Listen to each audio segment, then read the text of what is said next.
on my share screen here.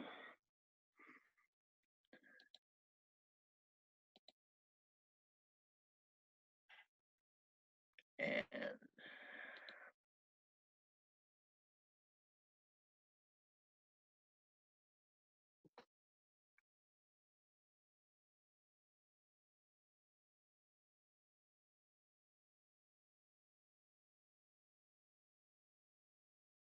it's being slow here today for some reason.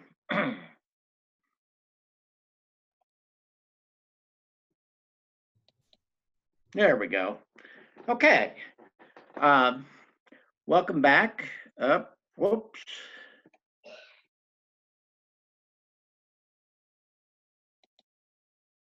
I don't know what I seem to be having a problem. There we go. There we go. I think I'm okay now. Welcome back. For you that's been with me for the last few weeks, we've been talking about the settlement of the American West. And today we're going to speak about the very earliest explorations of the western part of the United States. When we think of the settlement of the U.S., we immediately turn towards the eastern seaboard. We think of Jamestown. We think of Plymouth Colony. But actually, folks, there was activity going on in the western part of the United States at the very same time that the British were settling the eastern coast. And that's what we're going to talk about today. We're going to talk about the Spanish early explorations in the western part of the United States, as well as the French from the northern part, from Canada. So I always start my presentations with a painting. And today I selected Fur Traders Descending the Missouri by a man by the name of George Caleb Bingham. He was an artist in 19th century America, primarily in Missouri. And this is one of his most famous paintings. It shows a couple of French fur traders. They were called voyageurs, and they were in a canoe. And I particularly love this painting because I love the black cat at the sitting at the top of the canoe there on the leash. It's a pretty interesting painting. Okay, so who were the very earliest of the Spanish explorers that explored the western part of the United States? We call these men conquistadors. They were conquerors. They were the same people that had conquered the Incas in Peru and South America, as well as the Aztecs in Mexico.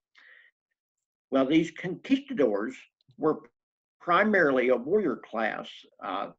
They were very educated. They were very courageous. They were also extremely cruel and greedy. And that's what they were doing. They were looking for wealth. And they had found it amongst the Incas in Peru and the Aztecs in Mexico. And they felt like there was more wealth to be gained. And that's what they were doing. They were going north into what we now call New Mexico and Arizona and California, looking for wealth. They were very religious. They had as a goal to convert as many of the Indians that they could find to Christianity. Unfortunately, their method of conversion sometimes was pretty brutal and pretty cruel. They often exploited the tribes, used them for slave labor, and at the same time, they often married in with the Native American women, being mostly single men away from their native country. This was not an unusual thing for them to marry into the native tribes. And what they were looking for was something called the 7 cities of gold. Now, this was an old legend that had persisted all the way from the Middle Ages. And this is an example of a conquistador. This is a painting by Rembrandt called The Man with the Golden Helmet. And I think you can see that this is a pretty much a replica of what a conquistador would have looked like. So let's talk a little bit about the 7 cities of gold and exactly what was going on there. The Spanish legend of the 7 cities of gold had its origins in medieval Spain. Now, if you know anything about the history of medieval Spain, you know that Spain had been conquered by the Moors, Islamic people that had conquered most of northern Africa and had gone up into Spain and actually had almost conquered France when they were repelled. But they had conquered most of Spain. And at the time, the Spanish church was pretty much wiped out. And so the legend was that there were 7 Christian bishops had escaped persecution and had sailed across the sea. They called it the Sea of Darkness. We now, of course, know it as being the Atlantic Ocean.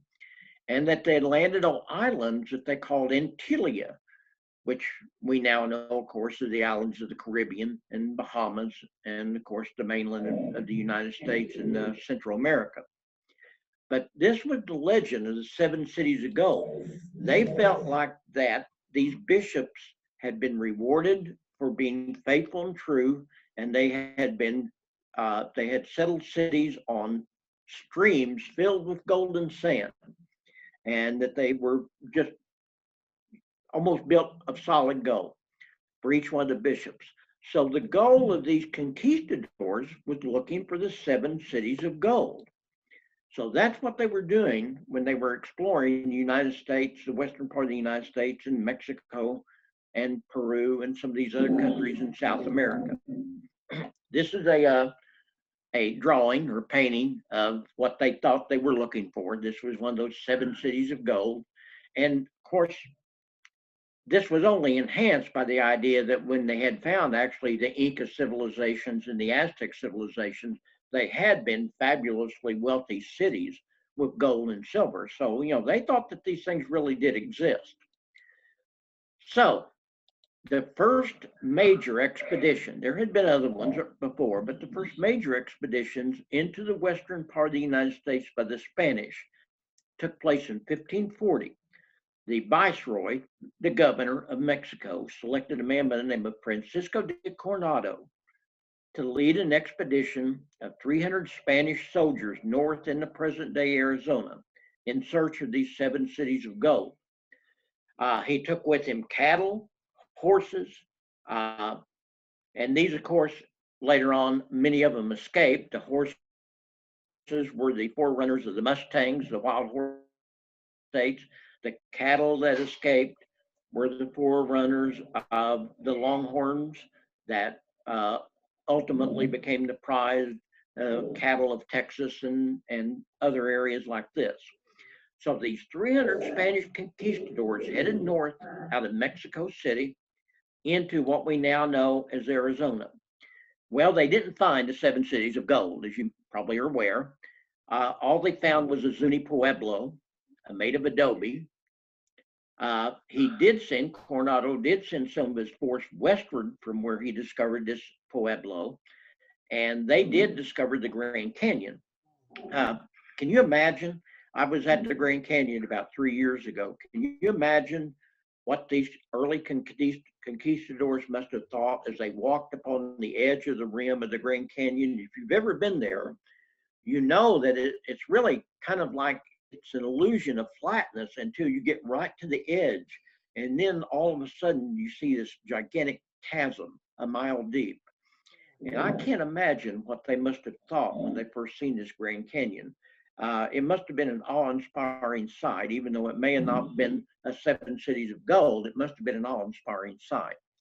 Coronado, on the other hand, went eastward and north. He went all the way to an area, probably we think about Salina, Kansas. So he made it all the way up into the central part of Kansas before he finally gave up and turned around. By the way, he is the one that traveled through what we call the staked plains. We talked about this earlier when we talked about the geography of the West. And the staked, the staked plains are called that. They're in western Texas, and they're called that because Coronado actually he'd lost sight of the horizon because it is so flat that he's all sense of all direction. So in order to know where he was coming from and going back so he could come back, he left kind of like a trail of breadcrumbs. And he would build pillars of rocks or stakes of wood in the ground. And the result, that got the name of the Staked Plains in the western part of Texas. The actual name is the Llano Escudado, but we call it the Staked Plains. Coronado returned to Mexico City, a failure. He died broke. He died in obscurity. People thought he absolutely had not, found what he was supposed to do. Of course, now we recognize the fact that he actually explored the whole western part of the United States. So it was quite an accomplishment on his part. Pardon me while I get a drink. I get hoarser than I used to when I was a young man. Okay, this is the a map of the route of Coronado's expedition. You can see here that it came up through Mexico, up in this area through here, up around Gallup, New Mexico, where his expedition split, and part of it went up into the Grand Canyon. And then the other part traveled along here up into what we would now know as Santa Fe, and around, part of it went down, looped down into Amarillo. Another group came up through here and all the way up into Salina, Kansas. And then they traveled back on the route backwards. So that was Coronado's route. This is a painting of Coronado, what he would have looked like. Okay, so after Coronado, the Spanish government in Mexico decided to go ahead and try to settle some of this land. They recognized it as land that might be useful for food and herding and sheep. So they began to establish settlements throughout the area, primarily what we now know as New Mexico. At that time, all of the area north of the Rio Grande River was called New Mexico, but the state of New Mexico is what we're primarily talking about here. And so the Spanish began to set up settlements.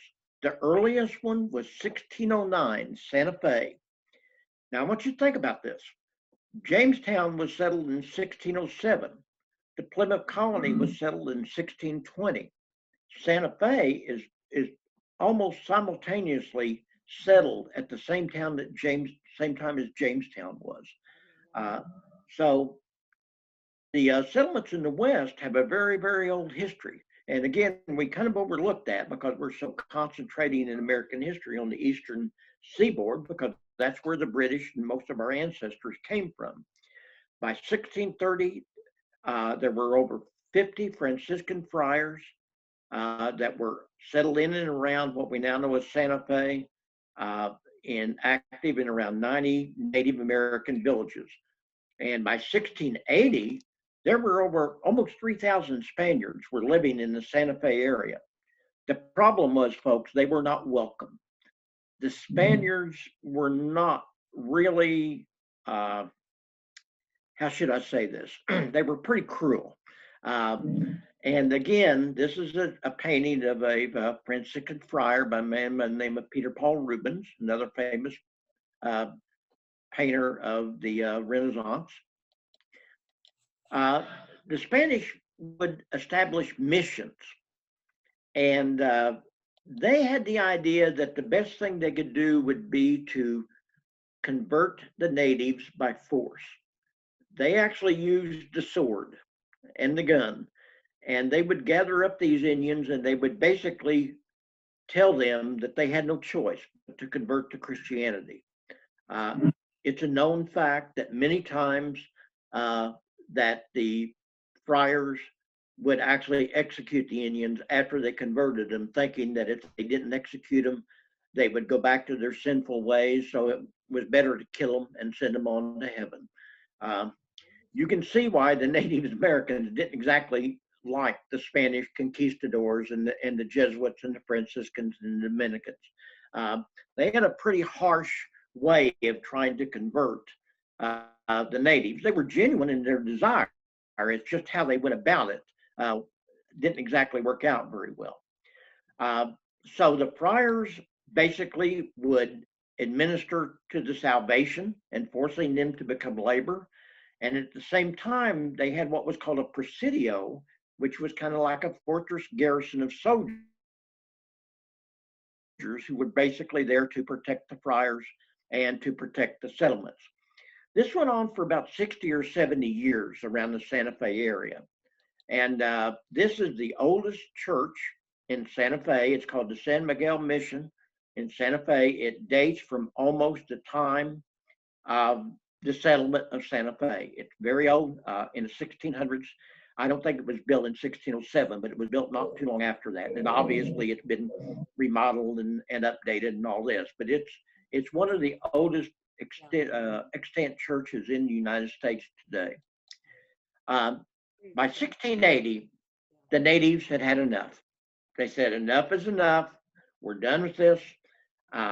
We can't take this anymore. And they rebelled. And once they rebelled, the Spanish found out that there was more of them than there were the Spanish troops. And the result was that in 1680, there's something we now know as the Pueblo Rebellion. And they drove the Spanish pretty much out of New Mexico in the Santa Fe area. They killed many of the settlers, the ones that didn't escape. And for about, approximately 20 years or so, there was not much going on up in New Mexico. By 1692, the Spanish decided to try it again, and they sent a man by the name of Vargas up towards New Mexico, and this time he was a little bit more successful. He again began to reoccupy the old Spanish missions, to rebuild them, and reestablish control over the native tribes, which he was able to do. In addition, they settled more settlements. Albuquerque was created, as was Taos and Santa Cruz, New Mexico, and many others. But you begin to see more of a settlement now after 1692 in the New Mexico area. And this is one of the old missions that is still ruins, that is still standing, that the Pueblo Indians drove out of the Spanish in 1680. Now, the other area of the western part of the United States the Spanish were concerned with was California. Now, California was settled later than New Mexico. The Spanish had been aware of it ever since the time that they had almost settled Mexico, ever since the time of Cortez, the conquistador that had settled in Mexico. But all they really knew about it was the coastline. And they really hadn't been too interested in settling it in the beginning. But by 1760 or so, the Spanish had become extremely concerned that the British and the Russians were beginning to creep down the coast of California from the north. And they decided that they needed to make a presence known there so they would have control of this area. So they sent conquistadors in and began to establish missions along the coast of California. The first one was San Diego in 1769. And by 1781, there were several others, including San Gabriel, San Luis Obispo, San Francisco, Los Angeles, and several other cities along the coastline that we now recognize as have their origins in the Spanish settlement. And this is one of the very earliest of the old Spanish settlements in California. This is San Juan Capistrano. This is where the swallows come back every spring. You've probably heard the old stories about that. And this thing dates from the mid 1700s. So it's a very old mission that's still standing.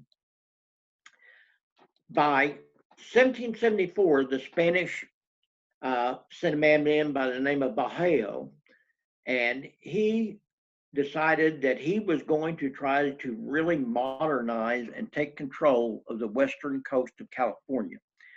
And he became what was known as the alcalde, the mayor of San Diego. And he was the one that is almost more responsible than anybody into transforming California from a struggling colony into a productive one. At this time, California was just a few little settlements, and he said this land is so good along the coast that we need to really improve it. And more Spanish people begin to move in, settlers, and they begin to settle all up and down the Spanish coast. And they were so independent and so successful that they actually begin to kind of separate themselves from the Spanish. And they often referred to themselves as Californios. And so as a result, by the time that Mexico declared its independence from Spain in 1882, the Californios had already basically declared their independence. So the Californios, the area of California was basically, although it was controlled by Spain and then Mexico as a separate country, it actually almost considered itself independent, almost from the very beginning. So these Californios began to really grow. They actually encouraged American immigration. You're going to see that later as we talk about some of the earliest established, when we get some of the Americans moving into California. This is a photograph, an early photograph, probably around the 1850s, of a Californio. It was taken in Chihuahua, Mexico. And this would have been what they would have looked like. This would have been an early kind of representation of how these Californios look. So the bottom line is, folks, there was a huge legacy of the Spanish culture in the western part of the United States. I think we're all aware of the fact that if you go to the southwestern part of the United States, you hear a lot of Spanish being spoken. The customs, they left horses, the food, the religion, the architecture, the art, the music, all these things are, still with us today. And the Spanish culture, particularly in the southwestern part of the United States, is extremely strong. And we owe a great deal to the Spanish for settling that part of the United States. Now, at the same time, the Spanish were settling the southwestern part of the United States. The northern part of the western part of the United States, up around the areas of Minnesota and Michigan, and down into Illinois and Iowa, and even into the Rocky Mountains, were the French. The French had basically settled in what we now know as Canada. And they began to settle, they began to move northward down into the Mississippi River Valley. And so at the same time the Spanish were moving up, the French were moving down into the western part of the United States. The French, though, they took a different view of how to settle their lands. They were much more easy and laid back, and they were not nearly as harsh and cruel to the Indians as were the Spanish. In fact, the French and the Indians really got along very well. There was it was a good relationship between the two groups of people. The French, they were interested in conversion, but they were actually more interested in the economic side of it. They were looking for fur. Furs were very valuable at this period of time in the world, and the western part of the United States, particularly around the Rocky Mountain area, had vast fur, and the beaver and other animals. And so the French, that was their whole idea. Plus, they were trying to put a block on the British, because the British had settled states, and they were moving westward into the Ohio River Valley. And the French, they were concerned. Am I still there? Because I'm getting a signal. There we go. I'm getting a signal. My internet signal was weak. Okay. So anyway, the French began to move southward along the Mississippi River. The first settlements, Quebec in 1708, Green Bay, which now is, of course, Green Bay, Wisconsin. It wasn't called that then, but that was the earliest of the French settlements in what we now know as the United States, 1632. Montreal, Sault Ste. Marie, and they begin to move south along the Mississippi River Valley.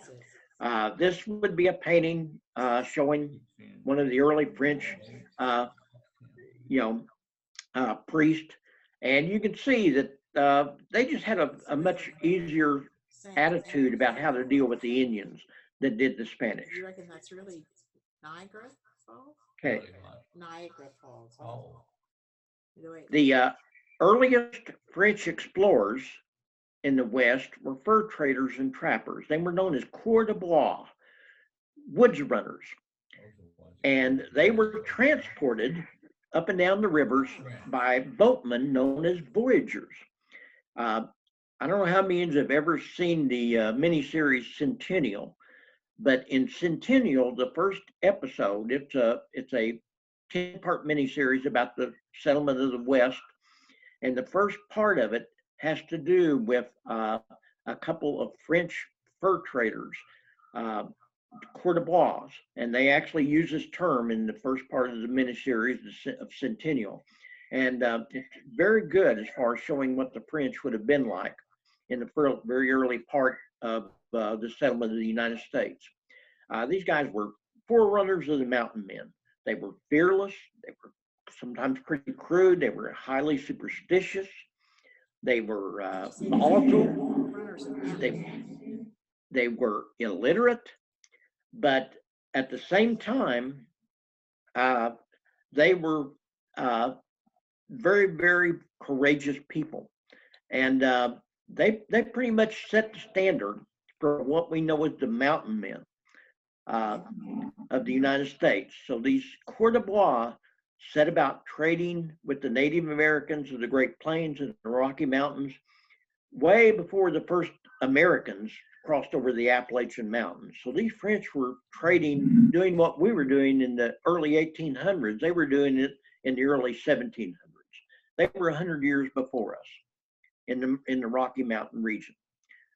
So this is a little bit about the French. This is a voyager. This is a painting again by a lady named Hopkins, and it was showed how the French would have looked using the canoes that they got from the Indians, going along looking for the furs.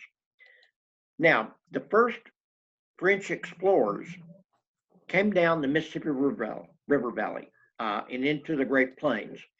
The first ones that we're concerned with was a couple of guys by the name of Radisson and Grossier. Radisson and Grossier traveled the upper part of the Mississippi River in the 1650s.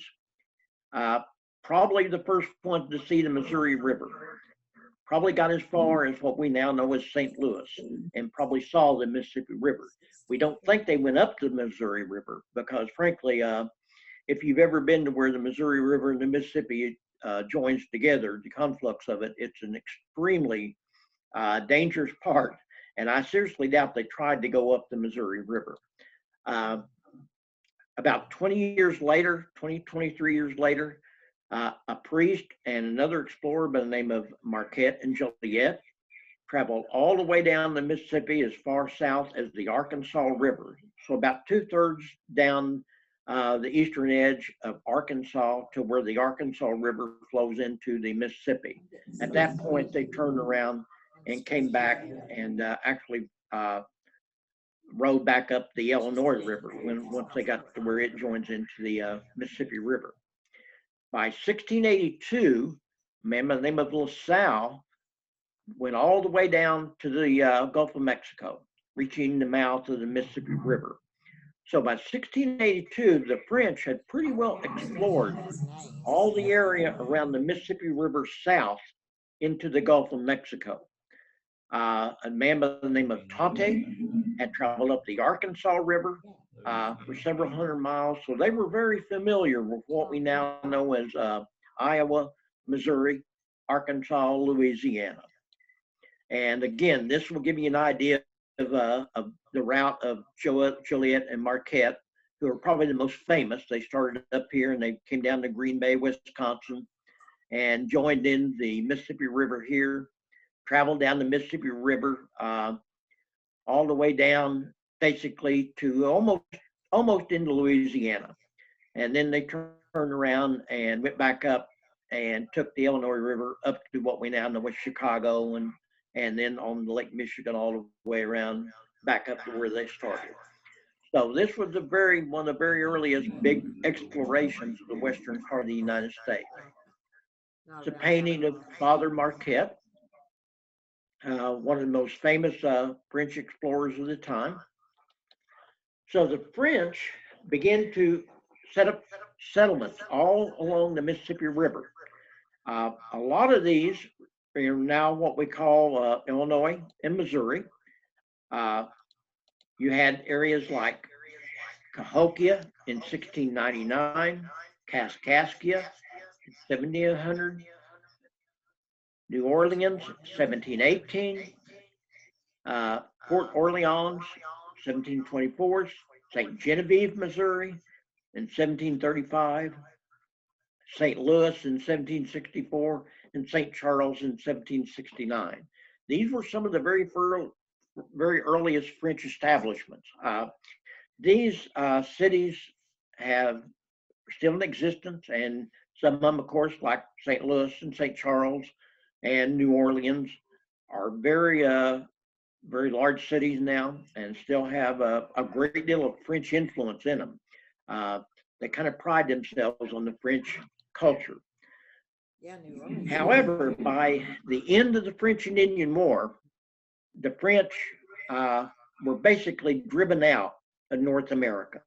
The British and the French had a large war for about 7 years for the control of basically Canada, and the French lost.